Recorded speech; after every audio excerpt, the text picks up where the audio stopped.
ایک رات مصر کے بادشاہ فرعون نے ایک خواب دیکھا کہ شام کی طرف سے ایک آگ آئی اور اس آگ نے تمام قبطیوں کے گھروں کو جلا ڈالا اور بنی اسرائیل اس آگ سے محفوظ رہے۔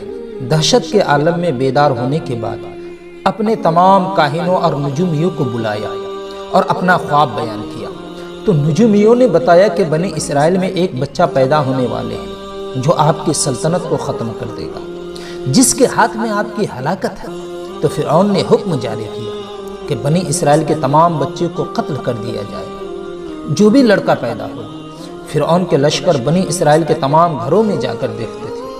پھر نجومیوں نے فرعون سے کہا کہ اگر ہم اسی طرح بنی اسرائیل کے بچوں کو قتل کر دیں گے تو ہمارے گندے کام کون کرے گا؟ تو پھر فرعون نے حکم جاری کیا کہ 1 سال چھوڑ دیا جائے اور 1 سال کے لڑکے کو قتل کر دیا جائے۔ حضرت موسیٰ علیہ السلام قتل والے سال میں پیدا ہوئے۔ آپ کی ماں نے 3 مہینے تک فرعون سے چھپا کے رکھا کہ 3 مہینے بعد ایک چھوٹا صندوق بنا کر ایک دریا میں بہا دیا اور اپنی بیٹی سے کہا کہ اس کے پیچھے پیچھے چلے جاؤ، اور صندوق فرعون کے محل کے اندر سے جو ندی بہہ رہی تھی اسی میں چلا گیا۔ فرعون کی بیوی نہا رہی تھی، جیسے ہی اس صندوق کو دیکھا تو کنیزوں کو حکم دیا اور اس کو کھولا تو دیکھا کہ ایک خوبصورت بچہ اس کے اندر ہے۔ فرعون کی بیوی نے اس بچے کو گود لیا اور کہا کہ یہ میری آنکھوں کی ٹھنڈک ہے، اور اسی محل میں حضرت موسیٰ علیہ السلام کی پرورش ہوئی۔ جب آپ جوان ہو گئے تو آپ نے دین کی تبلیغ کرنا شروع کر دیا اور بنی اسرائیل آپ پر ایمان لے آئے۔